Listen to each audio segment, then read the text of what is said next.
মুক্তিযোদ্ধাদের নাতিপুতিরাও পাবে না, তাহলে কি রাজাকারের নাতিপুতিরা পাবে? ये कैसा माइनॉरिटीज कंट्री है जहाँ पे सरेआम हिंदुओं को मारा पीटा और उसके धार्मिक स्थलों को तोड़ा जा रहा है। बांग्लादेश अभी आग की लपटों की तरह जल रहा है और इस लपटों में न जाने कितने हिंदुओं का घर अभी तक जला चुका है और इसका कारण है बांग्लादेश के गवर्नमेंट को गिरना। और इसी कारण से बांग्लादेश की माइनॉरिटीज और वहाँ के हिंदुओं का बहुत बुरा हाल है। Idols of Bhagwan Jagannath, Balbhadra and Devi Subhadra on the floor of a burnt temple in Bangladesh.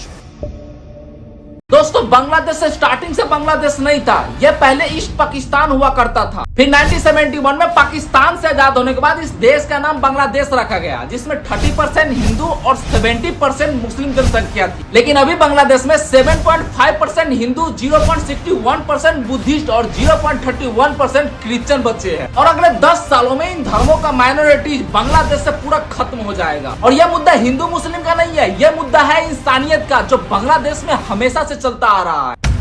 क्या आपने कभी सोचा है कि इस प्रोटेस्ट को करवाने और इसके पीछे किसका हाथ है? आपको हम बता दें कि इस प्रोटेस्ट के पीछे जमात इस्लाम एक आतंकी ऑर्गेनाइजेशन का हाथ है, जो चाह रहे कि पूरा बांग्लादेश में शरिया कानून लागू हो जाए। इनफैक्ट अभी बांग्लादेश में स्टूडेंट प्रोटेस्ट और शेख हसीना की सरकार को गिराने के पीछे इसी ऑर्गेनाइजेशन का हाथ है। कभी किसी ने सोचा नहीं होगा कि ये मामूली सा प्रोटेस्ट इतना ज्यादा भयानक और इतना हिंसक रूप ले लेगा।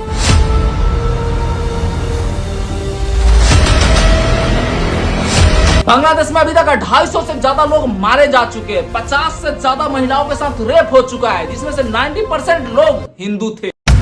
मतलब हम हिंदुओं का माइनॉरिटीज इतना ज्यादा कम है कि हम लोग अक्सर सुनते हैं कि पाकिस्तान में हिंदुओं का घर जला दिया गया, पाकिस्तान में हिंदू महिलाओं के साथ गैंग रेप किया गया, और अब बांग्लादेश में भी यही हो रहा है। हिंदू माइनॉरिटीज का अस्तित्व ही मिटाया जा रहा है। हमारे इंडियन पॉलिटिशियन जब गाजा में अटैक हो रहा था तो उनके लिए आंसू पे आंसू बहाए जा रहे थे, लेकिन अब बांग्लादेश में हिंदुओं पे अटैक हो रहा है तो उनके लिए उनके फोन से एक ट्वीट भी नहीं हो पा रहा है। ये लोग सोच रहे हैं कि अगर हम लोग इसमें कुछ बोलेंगे तो भाई साहब हमारा तो वोट बैंक ही खत्म हो जाएगा। और विपक्ष के नेता वैसे को कहना कि हमें बाहरी देशों से कुछ लेना देना नहीं है। जब तुमको इससे कुछ लेना देना नहीं है तो जब गाजा में अटैक हो रहा था तो वहाँ पे तुम्हारे फूफा का ताऊ का लड़का था क्या, जो तुम उसके लिए आंसू पे आंसू बहाए जा रहे थे? गाजा में एक ह्यूमैनिटेरियन कॉरिडोर को खोला जाए, गाजा में सीज फायर कराए।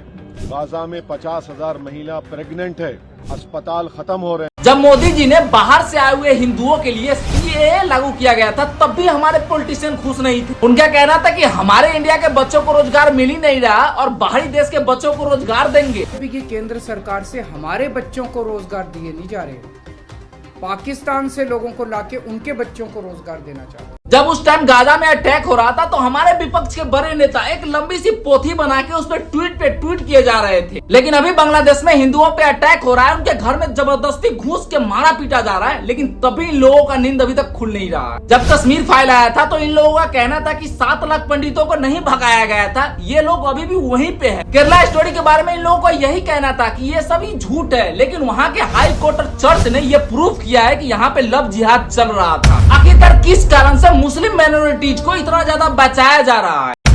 तो भैया आप लोगों से एक अनुरोध है कि कैसे आप लोग अपने स्टेटस में ऑल आइज ऑफ पैलेस्टीन लगाया करते थे, वैसे ही अपने स्टेटस में all eyes of Bangladesh Hindu लगाया करो। जय Hind. Troops on the streets, a strict curfew, a near blackout of communication.